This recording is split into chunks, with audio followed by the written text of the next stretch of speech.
O tip xəbərləri qaçırtmamaq üçün kanalımıza abunə olun. Pensiya ilə bağlı vacib dəyişiklik kimlərə yeni imkan yaradılır? Salam, hörmətli izləyicilər. Bugün Azərbaycanda əmək pensiyaları ilə bağlı edilən mühüm dəyişikliklərdən danışacağıq. Xüsusilə də vaxtilə ağır və zərərli iş şəraitində çalışmış, lakin sonradan iş yerləri bağlanmış və ya ləğv edilmiş vətəndaşlar üçün bu dəyişikliklərin nə kimi üstünlüklər yaratdığını izah edəcəyik. Nazirlər Kabinetinin qəbul etdiyi yeni dəyişikliklərə əsasən güzəştli şərtlərlə əmək pensiyası almaq hüququ olan şəxslərin hüquqlarının daha etibarlı şəkildə qorunması nəzərdə tutulur. İndiyədək bir çox vətəndaş pensiyaya çıxmaq istəyərkən işlədiyi müəssisədən xüsusi arayış təqdim etməli idi. Lakin problem ondadır ki, xüsusilə 1990-cı illərdə və daha əvvəlki dövrlərdə fəaliyyət göstərmiş bəzi müəssisələr sonradan bağlanıb, ləğv olunub və ya onların hüquqi varisləri qalmayıb. Belə hallarda vətəndaşlar işlədiklərini sübut etməkdə çətinlik çəkirdilər. Bəzən arxivlərdə də lazımi məlumatlar tapılmırdı. Nəticədə uzun illər ağır şəraitdə çalışan şəxslər güzəştli pensiya hüquqlarından yararlana bilmirdilər. Yeni dəyişikliklər məhz bu problemi aradan qaldırmağa yönəlib. Artıq işə götürən fəaliyyət göstərmədikdə və tələb olunan arayışı təqdim etmək mümkün olmadıqda vətəndaşın əmək fəaliyyəti digər rəsmi sənədlərlə də təsdiq edilə biləcək. Buraya əmək kitabçasındakı qeydlər, elektron əmək müqavilələri, sistem üzrə məlumatlar və zəruri hallarda dövlət arxivinin təqdim etdiyi sənədlər daxildir. Bu dəyişiklik xüsusilə yeraltı işlərdə çalışanlar, əmək şəraiti ağır və zərərli olan sahələrdə fəaliyyət göstərənlər, eləcə də xüsusi peşə sahibləri üçün mühüm əhəmiyyət daşıyır. Belə şəxslər müəyyən hallarda ümumi pensiya yaşından daha tez pensiyaya çıxmaq hüququ əldə edirlər. Buna güzəştli şərtlərlə əmək pensiyası deyilir. Bəs ümumiyyətlə əmək pensiyasının hansı növləri mövcuddur? Azərbaycanda əmək pensiyaları əsasən 3 növə bölünür. Birinci növ yaşa görə əmək pensiyasıdır. Bu pensiya qanunvericiliklə müəyyən edilmiş yaş həddinə çatan şəxslərə təyin edilir. İkinci növ əlilliyə görə əmək pensiyasıdır.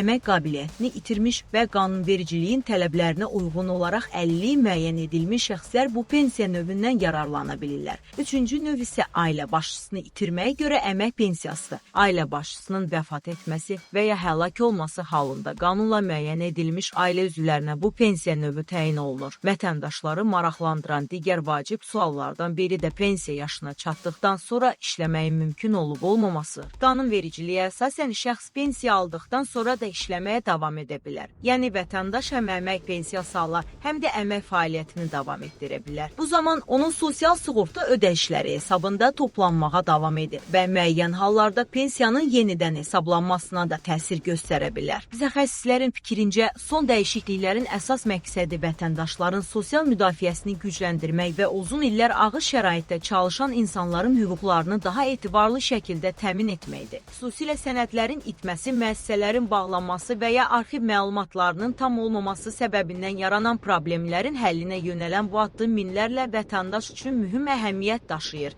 Əziz izləyicilər, siz bu dəyişikliklər barədə nə düşünürsünüz? Fikirlərinizi şərh bölməsində yaza bilərsiniz. Yeni və faydalı xəbərlərdə xəbərdar olmaq üçün kanalımıza abunə olmağı və videonu bəyənməyi unutmayın. Sağ olun, növbəti videolarda görüşənədək.